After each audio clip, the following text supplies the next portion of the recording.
सभी विद्यार्थियों का एसवी चिल्ड्रन एकेडमी रावला मंडी के इस ऑनलाइन प्लेटफॉर्म पे स्वागत है। और जैसे कि आपको लगातार ऑनलाइन क्लासें उपलब्ध करवाई जा रही है और 10वीं क्लास के विद्यार्थियों के लिए एक शुभ सूचना भी है कि 10वीं का रिजल्ट आ चुका है। जो विद्यार्थी अब 10वीं क्लास में हुए हैं, पिछले साल का रिजल्ट आ चुका है और आपको पता है टॉपर आपका 90 प्लस 3 से 4 बच्चे रहे हैं। तो उन बच्चों का आपको टारगेट बना के ही उसी हिसाब से तैयारी करनी है। उन बच्चों के आप देख लेना। और दूसरी बात, उन बच्चों के आप देखोगे एक ही बच्चा जिसके 90 नंबर बने हैं सामाजिक विज्ञान में, तो सबसे कमजोर जो सब्जेक्ट रहता है वो सामाजिक रहता है। इसलिए आपको इस पार्ट पर, इस विषय पर खूब मेहनत करनी पड़ेगी। ध्यान रखना, आपने देखा होगा, रिजल्ट देखा है ना, क्या होगा कि गणित में 100 में से 100, इंग्लिश में खूब है, हिंदी में खूब है, ठीक है, इन सब में। लेकिन सबसे कमजोर कौन सी रह रही है? सामाजिक विज्ञान।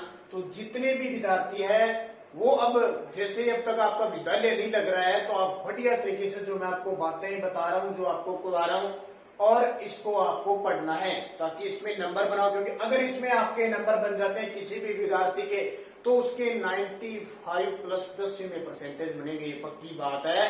किसमें? सामाजिक विज्ञान में। अगर आपके 90 प्लस यानी लगभग आपके परसेंटेज नंबर बने इंग्लिश मैथ के बराबर, यानी मान के चलो 92 से 93 नंबर अगर किसी विद्यार्थी के, सामाजिक में किसी विद्यार्थी के नंबर बनते हैं, तो समझ लो उसके 95% बनेंगे। जो होशियार बच्चा है, बस मेहनत आपकी लगनी चाहिए। कोशिश हम आपको पूरी करवा रहे हैं, जितनी हमसे कोशिश हो रही है आपको उपलब्ध करवाया जा रहा है। तो सामाजिक विज्ञान और पहला बड़ा पार्ट है, आपको पता है शुरुआत के 4 पार्ट हिस्ट्री के हैं, और हिस्ट्री का पहला पार्ट है स्वर्णिम भारत 1206 ईस्वी तक, और पार्ट नंबर 9। अभी तक तो हमारा एक 9वां पार्ट चल रहा है, बहुत बड़ा पार्ट है। तो साथ साथ में आप किताब पढ़ते रहिए ताकि आप इन चीजों को न भूलें। और हम क्या पढ़ रहे हैं? मौर्य वंश का प्रशासन पढ़ रहे हैं। मौर्य वंश का प्रशासन पढ़ रहे हैं। सारी बातें लगातार हम केंद्रीय प्रशासन कैसा था, मंत्री परिषद कैसा था, ये सारी बातें पढ़ रहे हैं। समाहर्ता कैसा था। हम चल रहे हैं मौर्य वंश का प्रांतीय प्रशासन। प्रांतीय प्रशासन का मतलब जैसे हमारा भारत है, भारत राज्यों में बंटा हुआ है और राज्य जिलों में बंटे हुए ना, सेम उसी प्रकार प्रांत होते थे। प्रांत, आज के जो हमारे राज्य है उनको वो क्या कहते थे? प्रांत कहते थे। हमने 4 भाग बांटे थे इस प्रांतीय के, उत्तर में, दक्षिण में, पूर्व में, वो तक्षशिला, अवंती और ये बांटे थे ना, उज्जैन वगैरह। तो वो हमने कल पढ़ लिए। उससे आगे उसी में देखना मौर्य वंश का प्रांतीय प्रशासन। जब आप किताब खोलोगे तो इतनी बात बताने के बाद मैंने लास्ट बताया था कि वो राजकुमार होता है, आर्यवर्त होता है, ये बताया था ना प्रांतों के। अब देखिए, प्रांत विश्व में विभक्त था, यानी पहले क्या हो गया? राष्ट्र, राष्ट्र से क्या बन गए? प्रांत, और प्रांत के नीचे आ गए विश्व। देखो, समझ लो आज की कंडीशन देखो, भारत और भारत के राज्य और राज्यों के क्या हो जाएंगे? जिले। आज जो जिले हैं उनको क्या कहते थे? वो विषय कहते थे। और हम जिले के जो प्रधान होता है उसको हम क्या कहते हैं? पूरा जिला किसके अंडर में होता है? जिला कलेक्टर के।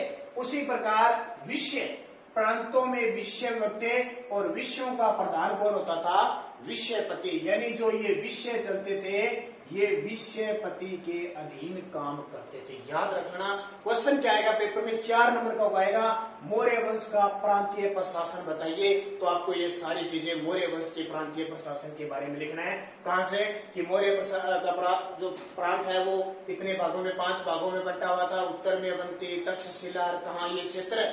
फिर आपको बताना है प्रांत विश्व में विभक्त थे, और विश्वों के जो प्रधान थे या विषय किसके अधिकार में काम करते थे? विषयपति के अधिकार। जैसे जिला कलेक्टर के अधिकार में।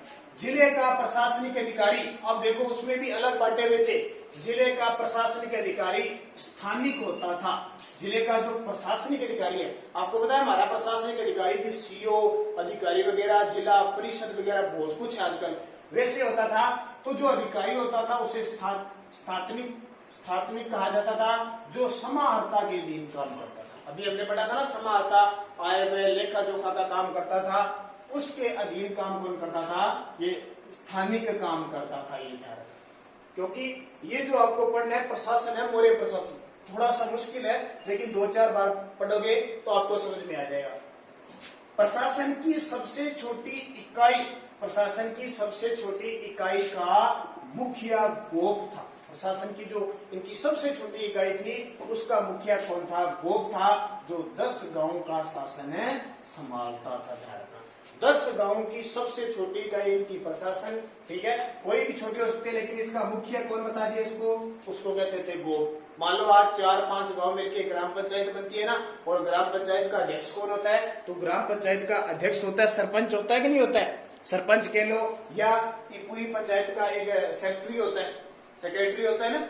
उसी प्रकार क्या होता है? गोप था, और जो 10 गांव का शासन संभालता था।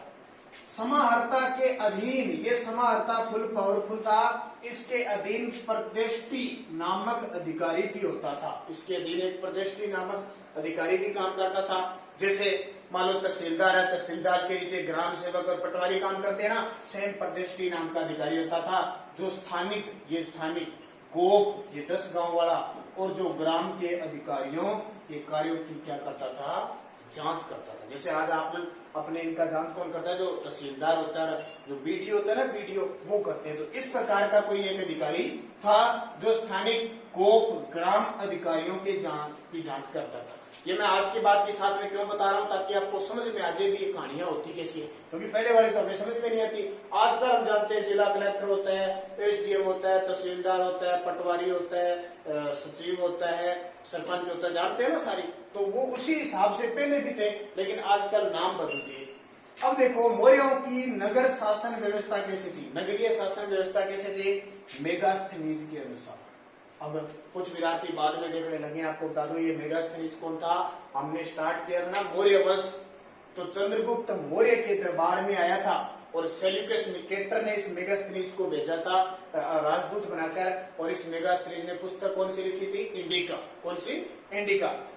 मेगास्थनीज के अनुसार नगर का शासन प्रबंध 30 सदस्यों का एक मंडल करता था। मेगास्थनीज के अनुसार नगर का जो शासन प्रबंध है वो 30 सदस्यों का एक मंडल करता था, जो 6 समितियों में विभक्त था। समिति कितनी होगी? 6। एक समिति में 5 सदस्य हुआ करते थे, 2 में 10, 3 में 15, 4 में 20, 5 में 25 और 6 में 30। तो टोटल हो कितने के? 30 सदस्य। क्या बताओगे? प्रश्न आ जाए मौर्यों की नगर प्रशासन बताइए, तो आप क्या बताओगे? मेगास्थनीज के अनुसार नगर का शासन प्रबंध 30 सदस्यों का एक क्या करता था? मंडल करता था, जिनमें 6 समितियां थी, और हर एक समिति में कितने सदस्य थे? 5। तो 6 5 कितने हो गए? 30। तो सदस्य कितने हो गए? 30। अब ये समितियां क्या काम करती थी? देखो, प्रथम समिति देखिए, इसका काम क्या था? जो उद्योग धंधे थे, जहाँ काम होते थे, चित्रकारी होती थी, शिल्पकार होते थे, जितने भी थे, उनका निरीक्षण करना इन समिति का काम था। क्योंकि राजा ने सौंप दिया समिति को उद्योग शिल्पों का निरीक्षण करना, जांच पड़ताल करनी है, काम सही चल रहा है, जनता को सही काम मिल रहा है, रोजगार मिल रहा है, ये सारी चीजें निरीक्षण करना। द्वितीय समिति क्या थी? विदेशियों की देख रेख करना।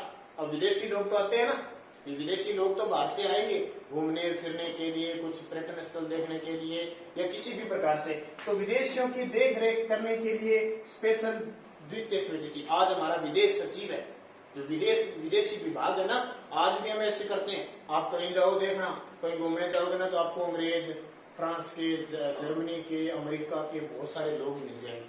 वो क्या करते हैं? घूमने के लिए, और सरकार का कर्तव्य होता है उनका ध्यान रखते हैं। तृतीय समिति देखो, कौन सी समिति? तृतीय समिति जन्म मरण का लेखा जोखा रखना, कि एक क्षेत्र में कितने मर गए, कितने जन्म हुआ है। जैसे आज जनगणना होती है ना, कितनी जनगणना, इतने पुरुष है, इतनी महिला है, इतने मर गए, इतनी मृत्यु दर रहेगी, वो सारी चीजें। तो जन्म मरण का लेखा जोखा तीसरी समिति करती थी। फिर चतुर्थ समिति का काम क्या था? जो व्यापार और वाणिज्य होता था, पूरे राष्ट्र में व्यापार वाणिज्य का काम होता, उसको देखने का काम किसका था? चतुर्थ समिति का था। और पांचवी समिति क्या थी? निर्मित वस्तुओं, यानी जो निर्माण हो चुका है उन वस्तुओं के विक्रय का निरीक्षण, यानी निर्माण की गई वस्तु को जब बेचा जाता है, निर्माण की गई वस्तु को क्या किया जाता है? बेचा जाता है, तो उसका निरीक्षण कौन सी करती है? पांचवी समिति। अब छठी समिति क्या है? विक्रय मूल्य का, विक्रय मूल्य का जो बेचा जाता है, एक यानी 10वां भाग बिक्री कर के रूप में वसूला जाता था। मान लो कोई बड़े बड़े प्रांत एक दूसरे से वस्तु बेचते थे ना, आपने क्या बेचे? मान लो आपने 90 किलो कोई वस्तु बेची, तो आपको टैक्स के रूप में 9 रुपए देने पड़ेंगे। टैक्स के रूप में 9 देने पड़ेंगे। वो समिति कौन सी है? छठी समिति समाप्ति की। यानी 10वां भाग हो गया, 100 का 10वां भाग 10 रुपए हो गए, तो 90 का कितना हो गया? 9 रुपए हो गए। तो गणित तो आती है आपको, मैथ के आप विद्यार्थियों। छठी समिति, कितनी समिति होगी? 6 समिति होगी। इनका अलग अलग काम है। अब पूछा जा सकता है कि मौर्य प्रशासन की नगरीय व्यवस्था में जो समितियां बनी थी उनके बारे में बताइए, तो आप एक एक करके बता दोगे। अब देखिए, प्रत्येक समिति में 5 सदस्य होते हैं, मैंने बता दिया। 6 5 कितने हो गए? 30। अब देखिए, मौर्य प्रशासन की सैन्य व्यवस्था कैसी थी? सैनिक रखते थे, युद्ध करते थे, वो व्यवस्था कैसी थी उसके बारे में देखते हैं। तो सैन्य व्यवस्था में भी क्या थी? सैन्य व्यवस्था तो सर्वोच्च थी, सबसे बड़ा काम था राजा का कि सैन्य व्यवस्था रखना। उसके लिए भी इन्होंने क्या बना दी? 6 समितियां बना दी। कितनी? 6 समितियां। प्रत्येक समिति में 5 सदस्य होते थे। प्रत्येक में 5 विभाग थे, जैसे पैदल सैनिक होते थे, घोड़े पे होते थे, हाथी पे होते थे, रथ पे होते थे, और जल सेना होती थी। नौसेना का मतलब होता है जल सेना। नौसेना का मतलब जल सेना। सैनिक प्रबंध, जो प्रबंधक था उस अधिकारी को कहते थे अनंतपाल। अनंतपाल कहते थे। मेगास्थनी, जिसने पुस्तक कौन सी लिखी? एंडिका के अनुसार चंद्रगुप्त के पास 6 लाख पैदल सैनिक थे, 50,000 घोड़े पर सैनिक थे, 9,000 हाथी थे, 800 रथ थे। ध्यान रखना। कौन कहता है? मेगास्थनी कहता है इतनी बड़ी सेना चंद्रगुप्त मौर्य के पास थी। 6 लाख पैदल, 50,000 अश्वारोही, 9,000 हाथी और 800 रथ अपनी सेना में रखता था। कितनी बड़ी सेना, इससे अंदाजा लगा सकते हैं मौर्य के राजा कितने ताकतवर थे। न्याय व्यवस्था कैसी है? सम्राट न्याय प्रशासन का सर्वोच्च खुद अधिकारी था और निचले स्तर पर ग्राम न्यायालय थे। तो ये न्याय व्यवस्था हम अगले वीडियो में पूरी पढ़ेंगे। थोड़ी सी मैंने बताई है इतनी। अगले वीडियो में न्याय व्यवस्था और जितनी भी मौर्यों की प्रशासन व्यवस्था है उसके बारे में सारी चर्चा करेंगे। तो तब तक आप इसको बढ़िया तरीके से पढ़ते रहना, अध्ययन करते रहना।